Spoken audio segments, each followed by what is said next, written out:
ಸಾಮಾನ್ಯ ಜನರನ್ನ ಬಹಳ ಕತ್ತಲೆಯ ಕೂಪಕ್ಕೆ ತಳ್ತಾ ಇದ್ದಾರೆ. ಧರ್ಮದ ಹೆಸರಲ್ಲಿ ಭಯೋತ್ಪಾದಕತೆಯನ್ನೇ ಸೃಷ್ಟಿ ಮಾಡ್ತಾ ಇದ್ದಾರೆ. ಯುವ ಮನಸ್ಸುಗಳ ಪರಿವರ್ತನೆ ಆಗ್ತದೆ. ಬಡ ಜನರನ್ನ ಶೋಷಣೆ ಮಾಡ್ತಕ್ಕಂಥ ಮಹಾನ್ ಮಾರ್ಗವಾಗಿ ಈ ಮೂಢನಂಬಿಕೆಗಳು ಕಾಡ್ತಾ ಇವೆ. ಸ್ವಾಮೀಜಿಗಳು, ಮುತ್ಯಾಗಳು, ಮುಲ್ಲಾಗಳು, ಬಾಬಾಗಳು, ಚರ್ಚಿನ ಪಾದ್ರಿಗಳು ಸಹಿತ ಜನರ ಅಜ್ಞಾನವನ್ನೇ ಬಂಡವಾಳ ಮಾಡಿಕೊಂಡು ಬಂಡವಾಳಿಗರ ಬಲಿ ಆಗ್ತದಲ್ಲ, ಇದು ನಿಜಕ್ಕೂ ನೋವಿನ ಸಂಗತಿ. ದೇಶ ಮುಖ್ಯ ಅಂತ ಅನ್ನಿಸ್ತಾ ಇಲ್ಲ. ಜಾತಿ ಧರ್ಮದ ಹೆಸರಲ್ಲಿ ಇಡೀ ದೇಶವನ್ನು ಛಿದ್ರಗೊಳಿಸ್ತಾ ಇದೆ. ಮಕ್ಕಳ ಮನಸ್ಸು ನೋಡುತ್ತಾ ಕಲಿ, ಮಾಡುತ್ತಾ ತಿಳಿಯನ್ನಾಗೆ ನೋಡ್ತಾ ಇದ್ದಾರೆ. .com ಈ ದಿನ ಅನ್ನೋದು ಕನ್ನಡ.com ವಿಜ್ಞಾನ ಮತ್ತು ತಂತ್ರಜ್ಞಾನ. ಕನ್ನಡ ಅಂದರೆ ಭಾಷೆ, ಸಂವಹನ ಮಾಡೋದು, ಉಷ್ಣವಹನ ಕ್ರಿಯೆಗೆ ಇದೆಲ್ಲದೂ ಕೂಡ ಯಾವುದು ಅಂದರೆ ವಿಜ್ಞಾನ. ನಾವು ಕೂಡ ಇವತ್ತು ಸಾಹಿತ್ಯ ಮತ್ತು ಸಂಸ್ಕೃತಿ ವಿಜ್ಞಾನ ಮೇಳೈಸಿದಾಗ ಈ ದಿನ .com ಒಂದು ಅದ್ಭುತವಾದ ಕೆಲಸ ಮಾಡ್ತಾರೆ. ಈ ನಿಟ್ಟಿನಲ್ಲಿ ಈ ದಿನ .com ಮುಖಾಂತರ ನಾನು ಬಿಡ್ಕೊಳ್ಳೋದು, ಯಾದಗಿರಿ ಜಿಲ್ಲೆಯಲ್ಲಿ ಒಂದು 5ನೇ ವೈಜ್ಞಾನಿಕ ಸಮ್ಮೇಳನ ನಡೀತಾ ಇದೆ. ಇಲ್ಲಿ ವೈಜ್ಞಾನಿಕ ಸಮ್ಮೇಳನ ನಡೀತಾ ಇದೆ ಅನ್ನೋದಕ್ಕಿಂತ ಮನಸ್ಸುಗಳ ಪರಿವರ್ತನೆ ಆಗ್ತಾ ಇದೆ. ಯಾವ ಮನಸ್ಸುಗಳು? ಯುವ ಮನಸ್ಸುಗಳ ಪರಿವರ್ತನೆ ಆಗ್ತಾ ಇದೆ. ಇದರ ಸಮ್ಮೇಳನದ ಉದ್ದೇಶ ಏನಂದ್ರು, ಎದೆಗೆ ಬಿದ್ದ ಅಕ್ಷರ, ಮಹಾದೇವ್ ಹೇಳ್ತಾರೆ, ದೇವನೂರು ಮಹಾದೇವ್, ಎದೆಗೆ ಬಿದ್ದ ಅಕ್ಷರ. ಈಗ ಈ ಸಮಯದಲ್ಲಿ ಯುವ ಮನಸ್ಸುಗಳಿಗೆ ಬಿದ್ದಂಥ ಈ ಸಮ್ಮೇಳನದ ಮುಖಾಂತರ ಒಂದಿಷ್ಟು ವಿಜ್ಞಾನದ ಸಂತೆ, ವಿಜ್ಞಾನದ ಅಕ್ಷರ 40-50 ವರ್ಷಗಳು ಮತ್ತು DNA GNA ಮುಖಾಂತರ, ಸಂತತಿಯ ಮುಖಾಂತರ ಮುಂದೆ ನುಗ್ಗುತ್ತದೆ. ನಮ್ಮ ಉದ್ದೇಶ ಯುವ ಮನಸ್ಸುಗಳಲ್ಲಿ ಬೆಳಕಿನ, ವಿಜ್ಞಾನದ ಬೆಳಕನ್ನು, ವಿಜ್ಞಾನದ ದೀಪವನ್ನು ಹಚ್ಚೋದು. ಆ ನಿಟ್ಟಿನಲ್ಲಿ 2 ದಿನಗಳ ಕಾಲ ವಿಜ್ಞಾನ ಸಂತೆಯನ್ನು ಮಾಡ್ತಾ ಇದ್ದೀವಿ. ಮಕ್ಕಳ ಮನಸ್ಸು ನೋಡುತ್ತಾ ಕಲಿ, ಮಾಡುತ್ತಾ ತಿಳಿಯನ್ನಾಗೆ ನೋಡ್ತಾ ಇದ್ದಾರೆ, ಅಬ್ಸರ್ವ್ ಮಾಡ್ತಾ ಇದ್ದಾರೆ, ಕೇಳಿಸ್ಕೊಳ್ತಾ ಇದ್ದಾರೆ, ಅಳವಡಿಸ್ಕೊಳ್ತಾ ಇದ್ದಾರೆ. ಇವತ್ತು ನಾವು ಹಾಕಿದ ಬೀಜ 100 ವರ್ಷಗಳ ಕಾಲ ಬಿತ್ತುತ್ತೆ.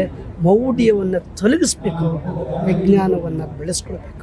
ಬುದ್ಧ ಮೌನವಾಗಿ ಎಲ್ಲವನ್ನು ಗೆಲ್ತಾನೆ, ಬಸವಣ್ಣ ಮಾತನಾಡ್ತಾ ಗೆಲ್ತಾನೆ, ಅಂಬೇಡ್ಕರ್ ಸಂವಿಧಾನದ ಮುಖಾಂತರ ಗೆಲ್ತಾನೆ. ಇವು 3 ಒಳಗೊಂಡಿರೋದು ಈ ವಿಜ್ಞಾನ ಸಂತೆ, ಈ ವಿಜ್ಞಾನ ಜಾತ್ರೆ, ಈ ವಿಜ್ಞಾನ ಸಮ್ಮೇಳನ. ಬುದ್ಧ, ಮತ್ತು ಬಸವಣ್ಣ, ಅಂಬೇಡ್ಕರ್ ಅವರ ಎಲ್ಲ ಅಭಿಮಾನಿಗಳಾಗೋದಕ್ಕಿಂತ ಅನುಯಾಯಿಗಳಾಗಲಿ ಅಂತ ಹೇಳುವಂಥದ್ದೇ ಈ ವಿಜ್ಞಾನ ಜಾಗೃತಿಯ ಸಂತೆ. ಬನ್ನಿ, ಮಾನವರಾಗೋಣ, ಮನುಜ ಮತ ವಿಶ್ವಮತ. ಈ ಹಬ್ಬದಲ್ಲಿ ಯಾದಗಿರಿಯ 3 ದಿನ ನಡೆಯುವ ಈ ವೈಜ್ಞಾನಿಕ ಸಮ್ಮೇಳನ ಕರ್ನಾಟಕ ರಾಜ್ಯ ವೈಜ್ಞಾನಿಕ ಸಂಶೋಧನಾ ಪರಿಷತ್ತಿನ ಮೂಲಕ ಈ ಸಮಾಜಕ್ಕೆ ಕೊಡುವ ಸಂದೇಶ ಅಂದರೆ, ಯುವ ಜನತೆ ವೈಚಾರಿಕವಾಗಿ, ವೈಜ್ಞಾನಿಕವಾಗಿ ಆಲೋಚನೆ ಮಾಡಬೇಕು. ಯಾವುದೇ ಮಾತುಗಳನ್ನು ಕೂಡ ಸುಮ್ಮನೆ ಒಪ್ಪಿಕೊಳ್ಬಾರ್ದು. ಸಂಶೋಧನಾತ್ಮಕ ಅನೇಕ ಸಂಗತಿಗಳನ್ನು ಅನುಭವಿಸುವಂಥ ನಾವುಗಳು, ವಿಜ್ಞಾನವನ್ನು ಅನುಭವಿಸುವ ನಾವುಗಳು. ಆದರೆ ದುರಂತ ಅಂದರೆ ಅಜ್ಞಾನದ ಒಡಲಲ್ಲಿ ನಾವಿದ್ದೀವಿ. ಈ ಭಾಗದಲ್ಲಿ ಮಾಟ ಮಂತ್ರ, ದೇವರು ದೆವ್ವ ಮೈ ಮೇಲೆ ಬರ್ತಕ್ಕಂಥದ್ದು ಒಂದು ಕಡೆ ಇದ್ದರೆ, ಇನ್ನೊಂದು ಕಡೆ ಧರ್ಮದ ಹೆಸರಲ್ಲಿ ನಮ್ಮನ್ನು ಶೋಷಣೆ ಮಾಡ್ತಕ್ಕಂಥ ವರ್ಗ ಮತ್ತೊಂದು ಕಡೆ ಇದೆ. ಇವತ್ತಿನ ದಿನಮಾನಗಳಲ್ಲೂ ಕೂಡ ದೇವರ ಹೆಸರು ಹೇಳಿ, ಧರ್ಮದ ಹೆಸರು ಹೇಳಿ ಲಪ್ಟಾಯಿಸ್ತಕ್ಕಂಥವರು ನಮ್ಮ ನಡುವೆ ಇದ್ದಾರೆ. ಇವರು ನಿಜಕ್ಕೂ ಪ್ರಳಯಾಂತಕರು, ಇವರು ನಿಜಕ್ಕೂ ಭಯೋತ್ಪಾದಕರು. ಬಹಳ ಜನ ತಪ್ಪು ತಿಳುವಳಿಕಿದೆ. ಭಯೋತ್ಪಾದಕರಂದರೆ ಬಂದು ಹಿಡ್ಕೊಂಡು ನಮ್ಮ ಮೇಲೆ ಅಟ್ಯಾಕ್ ಮಾಡ್ತಾರೆ, ಅವ್ರನ್ನ ಭಯೋತ್ಪಾದಕರು ಅಂತಾರೆ. ಬಹುಶಃ ಅಂಥ ಅಟ್ಯಾಕ್ ಮಾಡೋರಿಗೆ 10 ಮಂದಿಯೋ 20 ಮಂದಿಯೋ 100 ಮಂದಿನೋ 1000 ಮಂದಿನೋ ಸಾಯ್ಬೋದು. ಆದರೆ ಲಕ್ಷಾಂತರ ಕೋಟ್ಯಾಂತರ ಜನ ಮೌಢ್ಯದ ಭಯೋತ್ಪಾದನೆಗೆ ಗುರಿಯಾಗಿ ಸತ್ತವರು ಇದ್ದೀವಿ. ಇವತ್ತಿನ ದಿನಮಾನಗಳಲ್ಲೂ ಕೂಡ ಸ್ವಾಮೀಜಿಗಳು, ಮುತ್ಯಾಗಳು, ಮುಲ್ಲಾಗಳು, ಬಾಬಾಗಳು, ಚರ್ಚಿನ ಪಾದ್ರಿಗಳು ಸಹಿತ ನಿಜವಾದ ಧರ್ಮದ ತಳಹದಿ ಮೇಲೆ ಹೋಗದೆ ಜನರ ಅಜ್ಞಾನವನ್ನೇ ಬಂಡವಾಳ ಮಾಡಿಕೊಂಡು ಆ ಬಂಡವಾಳಿಗರ ಬಲಿ ಆಗ್ತದಲ್ಲ, ಇದು ನಿಜಕ್ಕೂ ನೋವಿನ ಸಂಗತಿ. ಈ ನೋವಿನ ಸಂಗತಿ ಜನಗಳಿಗೆ ಗೊತ್ತಾಗಲಿ ಅನ್ನುವ ಕಾರಣಕ್ಕಾಗಿಯೇ ಈ ವೈಚಾರಿಕ ಸಂಶೋಧನಾತ್ಮಕ ಸಮ್ಮೇಳನ ಏರ್ಪಡಿಸಿದ್ದು. ಕರ್ನಾಟಕ ವೈಜ್ಞಾನಿಕ ಸಂಶೋಧನಾ ಪರಿಷತ್ ರಾಜ್ಯ ಮಟ್ಟದ 5ನೆಯ ಸಮ್ಮೇಳನವನ್ನು ಇವತ್ತು ಯಾದಗಿರಿಯಲ್ಲಿ ಏರ್ಪಡಿಸಿದ್ದಾರೆ. ಇದು ಅತ್ಯಂತ ಅಗತ್ಯ ಮತ್ತು ಶ್ರೇಷ್ಠವಾದ ಕೆಲಸ.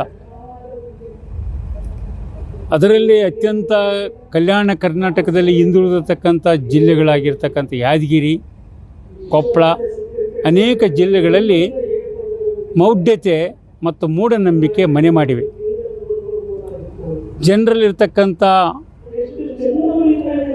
ಈ ಮೂಢನಂಬಿಕೆಯನ್ನು ದುರ್ಬಳಕೆಯನ್ನು ಮಾಡ್ತಕ್ಕಂಥ ವ್ಯವಸ್ಥೆ ಒಂದು ಕಡೆ ಸ್ವಾಮಿಗಳ, ಸನ್ಯಾಸಿಗಳ ರೂಪದಲ್ಲಿ ಮತ್ತು ರಾಜಕಾರಣಿಗಳ ರೂಪದಲ್ಲಿ ದೇವರು, ದೈವ, ಮಂತ್ರ, ಯಂತ್ರ, ಕುತಂತ್ರಗಳ ಮೂಲಕ ಈ ಬಡ ಜನರನ್ನ ಶೋಷಣೆ ಮಾಡ್ತಕ್ಕಂಥ ಮಹಾನ್ ಮಾರ್ಗವಾಗಿ ಈ ಮೂಢನಂಬಿಕೆಗಳು ಕಾಡ್ತಾ ಇವೆ. ಅಂಥ ಸಂದರ್ಭದಲ್ಲಿ ವೈಜ್ಞಾನಿಕ ಮನೋಭಾವನೆ ಬೆಳೆಸುವಂಥ, ಮೌಢ್ಯತೆಯನ್ನು ತೊರೆಯುವಂಥ, ವೈಚಾರಿಕ ವಿಚಾರಗಳನ್ನು ತೆಲಿಗೆ ತುಂಬುವಂಥ ಒಂದು ಭಾಳ ಪ್ರಾಮಾಣಿಕವಾದ ಪ್ರಯತ್ನವನ್ನು ಈ ಸಮ್ಮೇಳನ ಯಶಸ್ವಿಯಾಗಿ ಜರುಗಿಸಿದೆ. ಅದು ಭಾಳ ಮುಖ್ಯವಾಗಿ ಶಾಲಾ ಕಾಲೇಜಿನಲ್ಲಿರ್ತಕ್ಕಂಥ ವಿದ್ಯಾರ್ಥಿಗಳಿಗೆ ಈ ಮೌಢ್ಯತೆಯ ವಿರುದ್ಧ ಸಮಾನತೆಯ ಬೀಜಗಳನ್ನು ಬಿತ್ತುವುದು ಭಾಳ ಕಷ್ಟದ ಕೆಲಸ.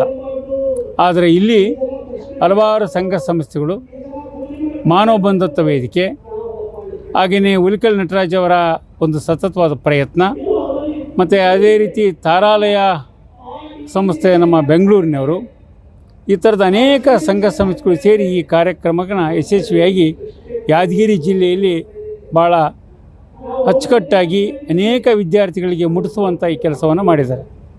ಇವತ್ತು ನಮ್ಮ ಈ ಕಾರ್ಯಕ್ರಮಕ್ಕೆ ISRO, DRDO, air force, plasma, KVK, Vishweshwara ವಿಜ್ಞಾನ ಎಲ್ಲ ವಿಜ್ಞಾನ ಸಂಸ್ಥೆಗಳು ಬಂದಿವೆ. ಅದನ್ನು ಮಕ್ಕಳು ನೋಡಿಕೊಂಡು ನಮ್ಮ ಜಿಲ್ಲೆಯಲ್ಲಿ ಅವರ ವೈಜ್ಞಾನಿಕವಾಗಿ ಮೊಬೈಲ್ ಪ್ಲಾನೆಟೋರಿಯಂ, ನೆಹರು ಪ್ಲಾನೆಟೋರಿಯಂ ನಮ್ಮಲ್ಲಿ ಇಲ್ಲ, ಬೆಂಗಳೂರಿಗೆ ಹೋಗಿ ನೋಡಬೇಕಾಗುತ್ತೆ. ಆ ಮಕ್ಕಳು ಇಲ್ಲಿ ಬಂದು ನೋಡೋದ್ರಿಂದ ನಮ್ಮ ಗ್ಯಾಲಕ್ಸಿ ಹೇಗಿದೆ, ಅಂತರಿಕ್ಷ ಏನು, ಈ ವಿಷಯಗಳನ್ನು ತಿಳ್ಕೊಳ್ಳಿಕ್ಕೆ ಅನುಕೂಲ ಆಗುತ್ತದೆ ಅಂತ ನಾವು ಭಾಳಷ್ಟು ಸ್ಕೂಲ್ಗಳಿಗೆ ಹೋಗಿ ಪ್ರಚಾರ ಮಾಡಿ ವೈಯಕ್ತಿಕವಾಗಿ ಹೇಳಿ ಬಂದಿದ್ವಿ. ಮತ್ತು ನಮ್ಮ DDPS ಅವರು ಮತ್ತು ಎಲ್ಲ ಜಿಲ್ಲಾಡಳಿತ ಸಪೋರ್ಟ್ ಮಾಡಿದ್ದಕ್ಕಾಗಿ ಈ ಕಾರ್ಯಕ್ರಮ ಯಶಸ್ವಿಯಾಗಿ ಜರುಗ್ತಾ ಇದೆ. ಮತ್ತು ಈ ಕಾರ್ಯಕ್ರಮದಲ್ಲಿ ಹಲವಾರು ವೈಚಾರಿಕ ಗೋಷ್ಠಿಗಳನ್ನು ನಾವು ಇಟ್ಕೊಂಡಿದ್ವಿ. ಮಹಿಳೆ ಮತ್ತು ಮೌಢ್ಯತೆ, ರೈತಪರ ಗೋಷ್ಠಿಗಳು, ಮತ್ತು ಸಂವಿಧಾನ ಓದು, ಮತ್ತು ಇವತ್ತು ಸಂಜೆ ಉಲ್ಕಲ್ ನಟರಾಜ್ ಅವರ ಇವತ್ತು ಪವಾಡ ಬಾಲ್ಯ ಕಾರ್ಯಕ್ರಮ ಕೂಡ ಇರುತ್ತೆ. ಇವತ್ತು ಅನೇಕ ಜನ ಸ್ವಾಮಿಗಳು, ಬಾಬಾಗಳು ಮಾಟ ಮಂತ್ರ ಮಾಡಿ ಜನರನ್ನು ಹೆದರ್ಸ್ತಾ ಇದ್ದಾರಲ್ಲ, ಅದರ ವಿಷಯವಾಗಿ ಪವಾಡ ಬಾಲ್ಯ ಕಾರ್ಯಕ್ರಮ ಇದೆ. ಕಾರಣ ಕಲ್ಯಾಣ ಕರ್ನಾಟಕದಲ್ಲಿ ಬಸವಾದಿ ಶರಣರ ನಾಡಲ್ಲಿ ಅಜ್ಞಾನ ಬಹಳಷ್ಟು ತಾಂಡವಾಡ್ತಾ ಇದೆ. ಇಲ್ಲಿ ದೇಶ ಮುಖ್ಯ ಅಂತ ಅನ್ನಿಸ್ತಾ ಇಲ್ಲ, ಜಾತಿ ಧರ್ಮದ ಹೆಸರಲ್ಲಿ ಇಡೀ ದೇಶವನ್ನು ಛಿದ್ರಗೊಳಿಸ್ತಾ ಇದೆ. ಹಾಗಾಗಿ ಇವತ್ತು ವಿಜ್ಞಾನ ಎಲ್ಲ ಕಡೆಯಲ್ಲೂ ಹರಡಬೇಕಾಗಿತ್ತು. ಆದರೆ ಎಲ್ಲರ ಮನೆಯಲ್ಲಿ, ಮನಸ್ಸಲ್ಲಿ ಅಜ್ಞಾನ ಮತ್ತು ಅವಿದ್ಯೆ, ಮೌಢ್ಯ ಇವತ್ತು ತುಂಬಿ ತುಳುಕ್ತಾ ಇದೆ. ಹಾಗಾಗಿ ಜನರನ್ನು ಎಲ್ಲೋ ಒಂದು ಕಡೆ ದಾಸ್ಯದ ಮನೋಭಾವಕ್ಕೆ, ಗುಲಾಮಗಿರಿಗೆ ಮತ್ತು ದೇವರ ಹೆಸರಲ್ಲಿ, ಪವಾಡದ ಹೆಸರಲ್ಲಿ ಜನರನ್ನು ಮೌಢ್ಯದ ಒಂದು ಸುಳಿಗೆ ಸಿಲುಕಿಸಿ ಅವರಿಗೆ ಅಭದ್ರತೆಯನ್ನು ಉಂಟು ಮಾಡಿ ದೇಶದಲ್ಲಿ ಅಸ್ಥಿರಗೊಳಿಸ್ತಕ್ಕಂತಹ ಷಡ್ಯಂತ್ರವನ್ನು ಈಗಾಗಲೇ ಶತಮಾನದಿಂದ ನಾವು ನೋಡ್ಕೊಳ್ತಾ ಬಂದಿದ್ದೇವೆ. ಇಂಥ ಸಂದರ್ಭದಲ್ಲಿ ನಾವು ಕಣ್ಣಿಂದ ನೋಡ್ತಾ ಇದ್ದೇವೆ ದೇವರ ಹೆಸರಲ್ಲಿ ಎಷ್ಟೆಲ್ಲ ಅನಾಹುತಗಳು ನಡೀತಾ ಇದೆ, ಧರ್ಮದ ಹೆಸರಲ್ಲಿ ಏನೆಲ್ಲ ನಡೀತಾ ಇದೆ. ಧರ್ಮದ ಹೆಸರಲ್ಲಿ ಭಯೋತ್ಪಾದಕತೆಯನ್ನೇ ಸೃಷ್ಟಿ ಮಾಡ್ತಾ ಇದ್ದಾರೆ. ಹೀಗಾಗಿ ಯಾವುದೇ ಧರ್ಮ ಆಯುಧವನ್ನು ಹಿಡಿ ಅಂತ ಯಾವ ಧರ್ಮನೂ ಹೇಳೋದಿಲ್ಲ, ಆದರ್ಶಗಳನ್ನ ಹಿಡ್ಕೊಳ್ಳಿ ಅಂತ ಧರ್ಮ ಹೇಳುತ್ತೆ. ಆದರೆ ಸಂವಿಧಾನಕ್ಕಿಂತಲೂ ಮಿಗಿಲಾಗಿ ನಾವು ಸನಾತನ ಧರ್ಮವನ್ನೇ ನಾವು ಗೌರವಿಸ್ತೇವೆ ಅಂತಕ್ಕಂಥ ದುಃಸ್ಥಿತಿಗೆ ಈ ದೇಶ ತಲುಪಿದೆ. ಇಂಥ ಸಂದರ್ಭದಲ್ಲಿ ಪೂಜೆಯ ಹೆಸರಲ್ಲಿ, ನೇಮದ ಹೆಸರಲ್ಲಿ, ವ್ರತದ ಹೆಸರಲ್ಲಿ, ಆಚರಣೆ ಹೆಸರಲ್ಲಿ ಸಾಮಾನ್ಯ ಜನರನ್ನು ಬಹಳ ಕತ್ತಲೆಯ ಕೂಪಕ್ಕೆ ತಳ್ತಾ ಇದ್ದಾರೆ. ಇಂಥ ಸಂದರ್ಭಕ್ಕೆ ಅನಿವಾರ್ಯವಾಗಿ ವೈಜ್ಞಾನಿಕ ಸಮ್ಮೇಳನಗಳು, ವಿಜ್ಞಾನದ ಸಮ್ಮೇಳನಗಳು ಆಗಬೇಕಾದಂಥ ಅನಿವಾರ್ಯತೆ ಇರೋದ್ರಿಂದ ಯಾದಗಿರಿ ಜಿಲ್ಲೆಯನ್ನೇ ಭಾಳಷ್ಟು ಆಯ್ಕೆ ಮಾಡ್ಕೊಂಡಿದ್ದೀವಿ. ಯಾಕೆಂದರೆ ಈ ಭಾಗದಲ್ಲಿ ಹೆಚ್ಚು ಮೌಢ್ಯ, ಹೆಚ್ಚು ಬಾನಮತಿ, ಹೆಚ್ಚು ಮಾಟ ಮಂತ್ರಗಳ ಮುಖಾಂತರ ಜನರನ್ನು ಕತ್ತಲೆ ಕೂಪಕ್ಕೆ ನೂಗ್ತಾ ಇದ್ದಾರೆ. ಆ ನಿಟ್ಟಿನಲ್ಲಿ ಯಾದಗಿರಿನಲ್ಲಿ ಒಂದಿಷ್ಟು ಜ್ಞಾನ ಬರಲಿ, ಒಂದಿಷ್ಟು ವಿಚಾರ ಬರಲಿ, ಒಂದಿಷ್ಟು ಪ್ರಜ್ಞೆ ಬರಲಿ, ಒಂದಿಷ್ಟು ಜಾಗೃತಿ ಉಂಟಾಗಲಿ ಅಂತೇಳಿ ಈ ಕಾರ್ಯಕ್ರಮವನ್ನು ಹಾಕೊಳ್ತಾ ಇದ್ದೇವೆ. ತುಂಬ ಗಡಿ ಜಿಲ್ಲೆಯಾದಂತಹ ನಮ್ಮ ಯಾದಗಿರಿಯಲ್ಲಿ ಕರ್ನಾಟಕ ರಾಜ್ಯ ವೈಜ್ಞಾನಿಕ ಪರಿಷತ್ತಿನ ವತಿಯಿಂದ ರಾಜ್ಯ ಮಟ್ಟದ 5ನೇ ವೈಜ್ಞಾನಿಕ ಸಮ್ಮೇಳನ ನಡೀತಾ ಇರತಕ್ಕಂಥದ್ದು ನಮ್ಮ ಗಿರಿ ಜಿಲ್ಲೆಯ ಒಂದು ಮುಕುಟ ಎಂತಕ್ಕಂಥದ್ದು. ವಿಶೇಷವಾಗಿ ಈ ಒಂದು ವೈಜ್ಞಾನಿಕ ಸಮ್ಮೇಳನವು ತುಂಬ ಮುಖ್ಯವಾಗಿ ವಿದ್ಯಾರ್ಥಿಗಳಿಗೆ ಮತ್ತು ಶಿಕ್ಷಕರಿಗೆ ಮತ್ತು ಯುವಕರಿಗೆ ಅತ್ಯಂತ ಉಪಯುಕ್ತವಾಗುವಂಥ ಸಮ್ಮೇಳನ ಎಂತಕ್ಕಂಥದ್ದು.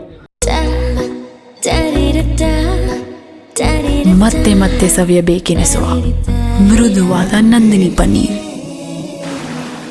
ಇಲ್ಲಿ ಎಲ್ಲ ರಾಜಕಾರಣಿಗಳು, ಅದರಲ್ಲೇ ಮುಖ್ಯವಾಗಿ ಸತೀಶ್ ಜಾರಕಿಹೊಳಿ ಅಂತ ಮಾನವ ಬಂಧುತ್ವ ವೇದಿಕೆಯ ಭಾಳ ಪ್ರಮುಖರಾಗಿರ್ತಕ್ಕಂಥವರು ವೈಚಾರಿಕ ಜ್ಞಾನಕ್ಕಾಗಿಯೇ ನಂದಿಷ್ಟು ಹಣ ಹೋಗಲಿ ಅಂತೇಳಿ ಅವರು ತೀರ್ಮಾನ ಮಾಡ್ತಕ್ಕಂಥದ್ದು ಏನೈತಲ್ಲ, ಅವರು ಸ್ಮಶಾನದಲ್ಲಿ ವಾಸ ಮಾಡ್ತಕ್ಕಂಥವ್ರು, ರಾವು ಕಾಲದಲ್ಲಿ ಎಲೆಕ್ಷನ್ಗೆ ಕಂಟೆಸ್ಟ್ ಮಾಡಿ ನಾಮಿನೇಷನ್ ಕೊಡ್ತಕ್ಕಂಥವ್ರು, ಇದು ಇಡೀ ಕರ್ನಾಟಕದ ಮೌಢ್ಯತೆಗೆ ಸವಾಲಾಗ್ತಕ್ಕಂಥ ಘಟನೆಗಳನ್ನು ಸತತ ಹಲವಾರು ವರ್ಷಗಳಿಂದ ಮಾಡ್ತಾ ಬಂದಿರತಕ್ಕಂಥ ಸತೀಶ್ ಜಾರಕಿಹೊಳಿಯನ್ನು ಕೂಡ ಈ ಸಂದರ್ಭದಲ್ಲಿ ಸ್ಮರಿಸಬೇಕಾಗುತ್ತೆ.